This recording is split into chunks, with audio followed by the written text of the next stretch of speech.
Gooooodies, welcome back to your girl channel and to my kitchen, how to cook. And today, honey, is another requested recipe. Jamaican brown stew pork in your kitchen, fast, easy and simple. Sunday dinner special in your kitchen in no time with all the good flavors, honey. This thing is going to be turned all the way up, yes. If you're here watching me cooking for your first time and you have not subscribed, go ahead and do so and turn on those post notification settings so you will always be reminded whenever your girl upload a brand new video. Now if you're my returning goodie, big up on yourself straight. Let's start cooking.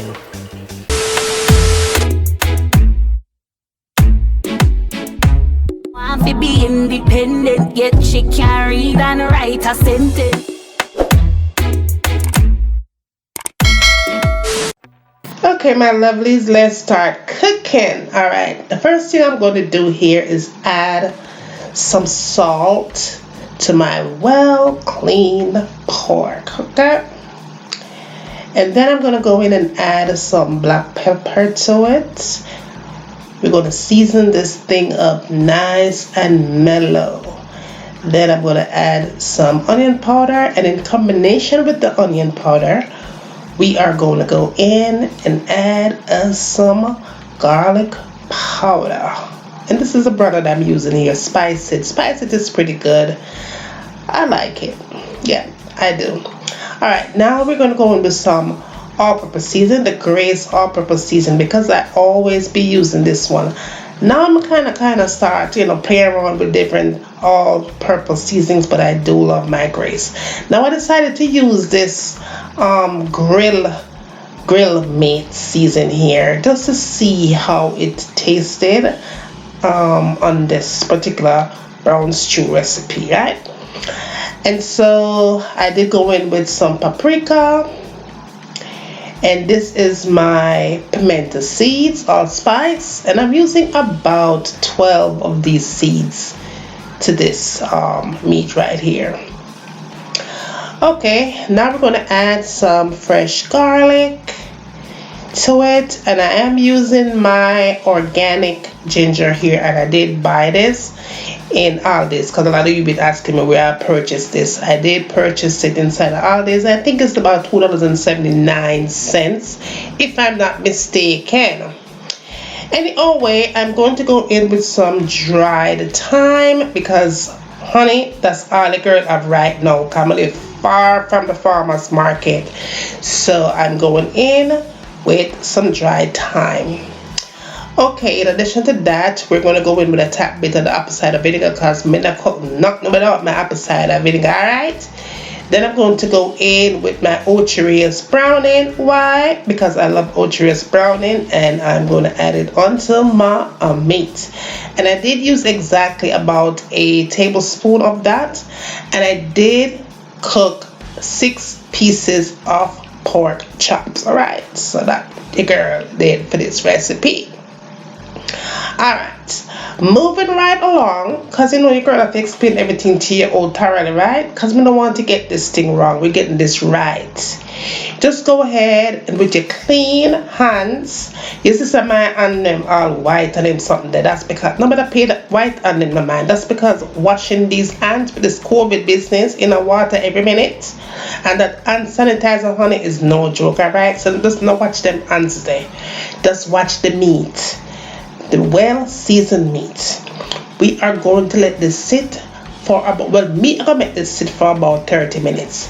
You can make this sit overnight. But me, honey, at 30 minutes I do this. On my countertop in my kitchen, cover it up nice and make it sit for 30 minutes only, because that's all the time me have to feed my family, alright? So no long marinating time ain't gonna happen here. But as you can see here, the meat is well seasoned, and I'm just going to wrap it up with some plastic wrap and let it go and mellow and chill for no more than 30 minutes in my kitchen. Alright, in your kitchen, more than 30 minutes, but that's all the girl have. Just cover it up nice and do whatever suits you. Whether you want to put it in your fridge overnight I guarantee it might taste a little bit better than mine, but it's going to taste just as good 30 minutes, all right? Perfect. Now, that is what it looks like after I let it sit for 30 minutes, and that is what it's going to look like when you make it sit overnight. Same thing, only time different. Perfect. You see how the season does clutter onto that meat? Now let me put this in. If you do not like pork, if you have an issue with eating pork, this is not the recipe for you.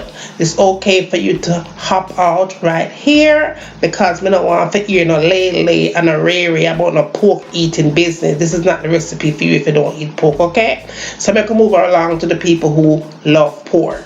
Now in a pot, I added I'd say about 4 tablespoons of that oil. Then with my fire on medium heat, I went in and I placed my well-seasoned pork chops into that oil. And what we're attempting to do here is not to fry up these pork chops like we are frying chicken. No, we're not frying Kentucky fried chicken or Popeye fried chicken here. We are just going to give it a nice little color, just like that, because when I do pork chops brown stew like this, I actually want to see the juices still sitting up into my meat. So I only let it go for about 3 to 4 minutes on medium heat. However, before you place the meat in the pot, make sure that your oil is nice and hot, okay, so the meat can start cooking and not sitting there and being delayed and get tough. That is the color that you will need once your meat is cooked for 3 to 4 minutes on one side. So give it, let's say, a total of 8 minutes total, both sides, for your meat to be done. All right, not overcook them, no, because we are going to be steaming this thing, simmer down this thing, and the longer you cook your meat, the tougher it's going to get. We want this thing to be nice and juicy, right? As you can see right here, the juices is still being dribbled out of that thing, okay? That's how we want it to be done, just like that. Now if you're still here watching me cooking and you have not subscribed to the channel, please go ahead and do so. Don't be a stranger, just go ahead and just subscribe to the channel. We are one big happy family here, and check that notification so you will always know when a girl upload videos. If you want me to cook something for you, just tell me, I'm going to do it. Alright, goodie? So the thing set every time straight. Now look at that meat. You can see that it's nice and juicy and not dry and trashy. Now in the same pot, go ahead and you do the same thing to the second batch like you did to the first batch. You fry it on medium heat for 3 to 4 minutes. A total of nothing past 8 minutes altogether for your meat to be nice and juicy, okay? Just like that. Now another friendly reminder, if you have not subscribed to my second channel, Life is Juliana, go ahead and subscribe to the channel. The link for that channel will be listed down below. I always put random things over there. It's fun. Go ahead and subscribe, and I'll be putting my vegan recipes over there. I don't want to put vegan recipes here, so vegan recipes will be over there. So go ahead and give your girl some LOVE. I'm waiting. Okay, boo. So now this is your second set, and you can see, look at that. Look at that, honey. That is some good, colorful, golden brown and juicy, delicious looking meat right there. Well seasoned and doing what it's supposed to be doing, not being over fried. We don't need to over fry them. No, don't do it, goody, don't do it. That is perfect to perfection. Also, a friendly note, know that all the ingredients, everything that I use for the recipe, it will be in the description. Now sometimes I may say something wrong here, but if you go down in the description, everything that you see written there will be the correct amount and everything that I use for the recipe. So they are always going to be there. Anytime you need any info about anything, check the description box down below. I have you there. Now look what I'm talking about, the drizzle, the juices from that meat. Yeah, because dry out the thing, right? Medium heat, you cook it for medium heat. Now, what you are going to do after you done fry up them meat nice and juicy, go ahead and remove some of the oil from that pot. Now in that same pot there is so much flavor in it. Just go in and just put in that meat up in that thing, honey, just like I'm doing here. And again, for this recipe I only use 6 pieces of the pork chops, but I'm pretty sure if you want to add more, you could add more for the same amount of seasonings that I put to this recipe. Now in addition to that, you're going to need potatoes and onions and bell pepper and tomato, scotch bonnet pepper and scallion. This is what you're going to use.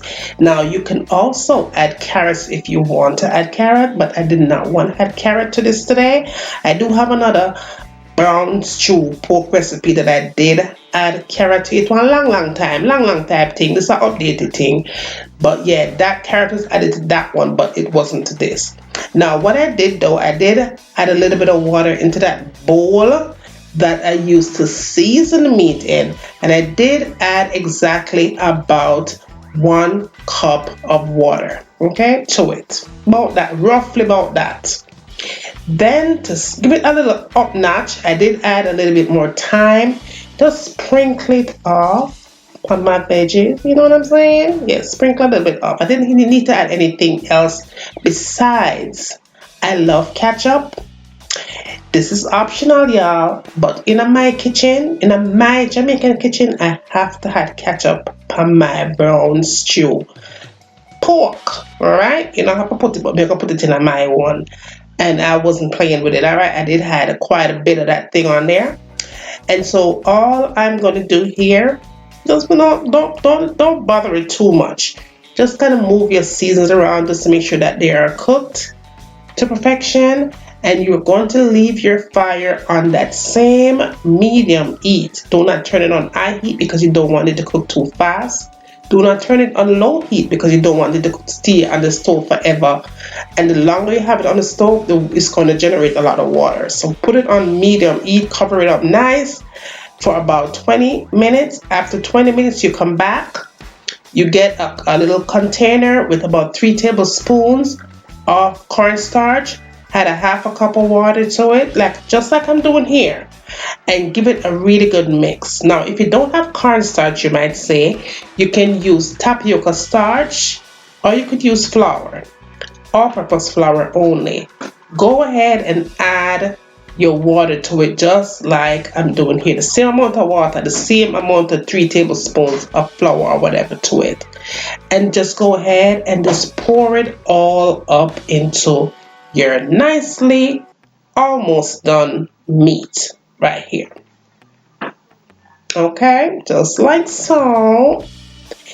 Just kind of drizzle it around a little bit, shake it up a little bit, yeah, and you're going to see that sauce change immediately.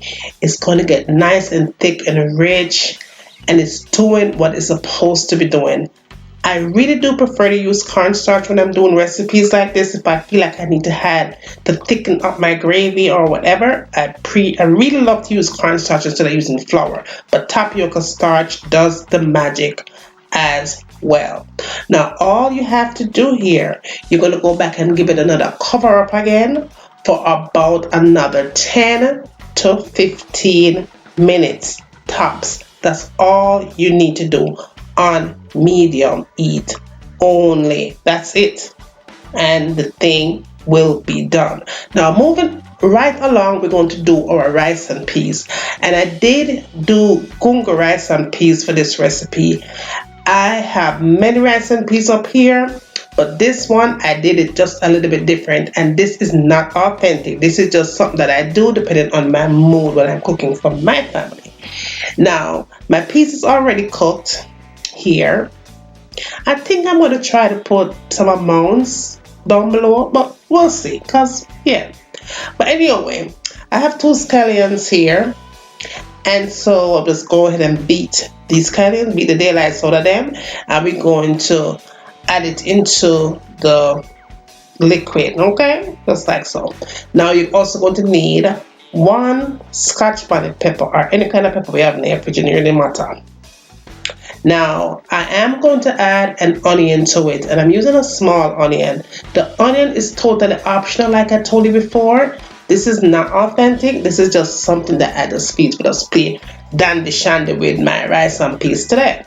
So I am going to use a small onion, right? So we're going to use the scallion, the thyme, and onion.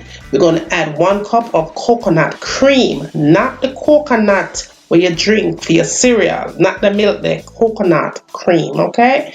Just add your scallion and your pepper and the onion to it.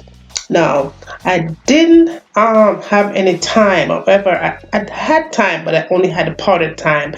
But I did add some garlic, and I did add a little bit of ginger to this one, and salt for flavor. I did add some pimento seeds, about 12 of them. I did add a little bit of seasoned salt, all-purpose season to be exact. And the one that I'm using here is the Grace brand all-purpose seasoning. This is the time that I'm using, like I told you before, that I'm running with a time because I can't find the fresh time enough time, so I always make sure I have this for backup. Now, after about 15 minutes of boiling, that is what it looks like. It's time to add my rice in.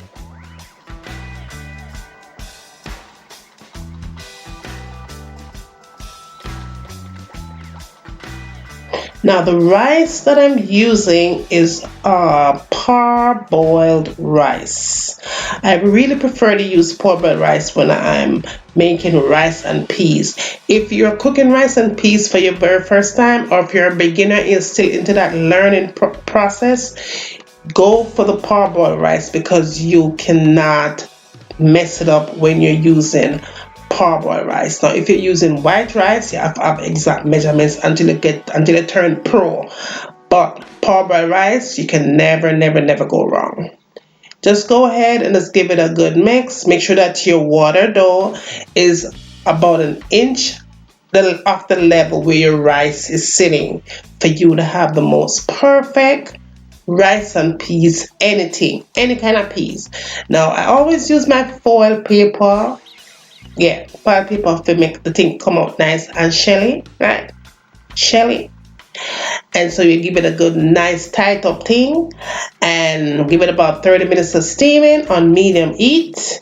When you go back in, you're going to have the most perfect rice and peas in your kitchen every time.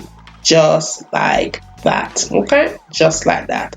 Perfect tasting rice and peas, nice and shelly. You always ask for what shelly means. Shelly is when the rice is softy and saggy and wetty.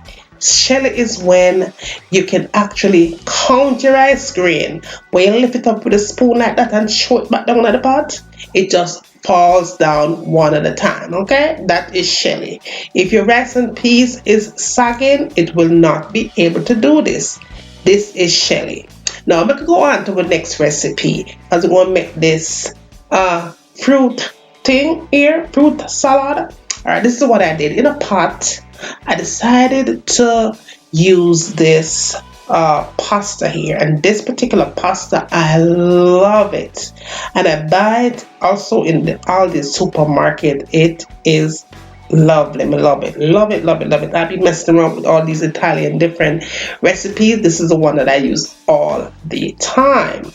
Now what I did, I went in and poured it into this pot right here. The water was already hot. Make sure you put it into water that is already hot. And I'm going to add a little bit of oil, and I did use my grapeseed oil to it, so that way my pasta doesn't clump together, okay? And then I added just a tad bit of salt for flavor. Not too much, because the girl I run from the salt really bad. Yeah, just a little bit to give it some flavor. And I'm going to allow it to cook for about 7 to 8 minutes, and then take it off the heat. Now after I take it off of the heat and it cool down, we're getting ready to make this fruit salad right here. So what you're going to need is some whip. You're going to need some parsley, coconut flakes, raisins, and a can of fruit cocktail. Now to balance it out, you need some kind of a sweetener. So what I did was use the corn syrup, light corn syrup. It works really good, and it gives it a really great flavor. Now it's very simple. all you have to do is add all the ingredients into the pasta. So the first thing I did was go ahead and add my fruit cocktail to it, and this is a canned one. You could use frozen if you have that. And then I added some raisins to it, and you could use any kind of a raisin that you like. You don't have to go with this particular one. Some dried coconut flakes, so yummy, give it that island flavor. Now if you don't want to use whip, of course you could use mayo if mayo is what you like, but I like the whip nicer to use for this recipe. Okay, and then I went in and I added some parsley, just a tad bit. You could add more if you want. I didn't add too much of the parsley to it. And then to give it that flavor, now this is what I was telling you about the light corn syrup. It's light, it's not too sweet, but if you don't want to use this, of course you could use cane sugar, brown cane sugar, because I do use brown cane sugar to it as well.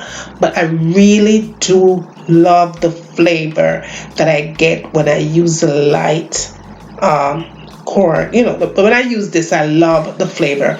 And I did purchase this from Aldi's supermarket. I can't remember the price right now, but yeah, I did purchase it from Aldi's.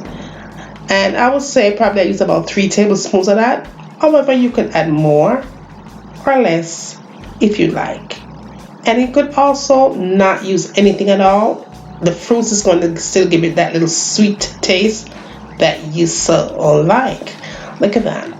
That looks so yum. Oh, so good, y'all. So good. Just mix it really, really well and have it nicely combined together. So good. So nice. Now I did add just a little bit of all-purpose seasoning to it, just a little bit, not a lot. And I added just a little bit of the white pepper to it.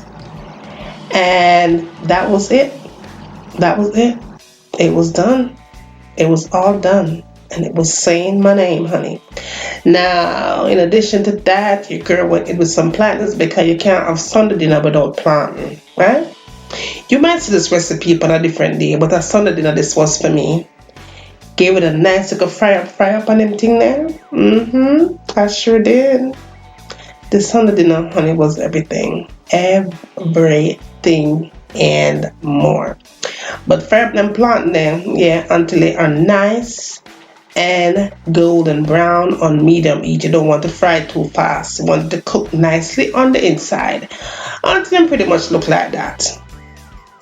Then you just want to go ahead and get you some paper towel and place some on that paper towel, suck some of that oil out, and you're good to go. Now you asked me how to decor your plate for presentation.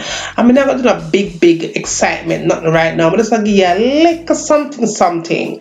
Now what I did is go get my cucumber, and I get it. But you have to have a sharp knife to do this though. Make sure your knife is sharp. You slice it like that. You want to slice it twice. Okay, just like that. And so you're going to have 3 pieces, like so. Okay, now you want to give it that little bowl look. So all you have to do is open it up. You make sure that your slices is thin enough. You could even make them thinner than this if you like. And just bend it gently, because you will break it. Now, if you're a beginner and you're just doing this for your first time, you want to do it exactly like I'm showing you here. But if you know how to do it, really, if you get used to it and know how to do it, then you won't need the technique that I'm showing you here. But like I said, if you're a beginner and you're doing this for your first time, do it exactly like this. Now, you want to get a toothpick, okay? And you push that toothpick right through the end, from the middle to the end where you bend, and it's going to sit just like so, right? Now if you're a professional, you don't have to do this, but if you're doing it for the first time, grab a toothpick, you're good to go. Now you could also just make 1 slit instead of 2 that I showed you before, and just pin them all together. A lot of times when I'm doing events and stuff like that, I'm trying to make my plate very pretty and fancy. These are the things that I do, okay? And it always works.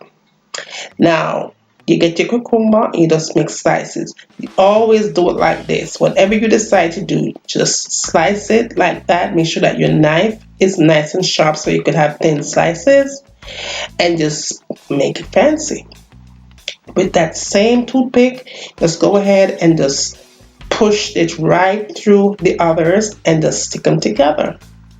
Just like that. And you're good to go. Just like that. I'll do some other ones for you later on, but that's all we need for today. Now, honey, we are done. Our pork, brown stew pork chops are done. Our Jamaican brown stew pork is done, right? Using pork chops and potatoes. It's all done. And look at your gravy, honey. Look at your gravy. You have all the gravy you need. No water down gravy business. The gravy is nice and rich and juicy. Perfect for your gunga rice and peas. Okay, look at that. Perfection. And when I was done plating that thing up, it was perfectly done. It was screaming deliciousness. It was off the chain. Well, okay, boo, your girl is all done for you. I hope you enjoyed the recipe. It was fast, it was easy, and it was simple, right? As usual. Now, give your girl a thumbs up, spread the love with friends and family. Tell them what going over here, bring them, come and send them, come, I'm waiting. After you done do that, tell me where you want to see me cooking in my kitchen next. And remember, as always, from my kitchen to your kitchen, enjoy!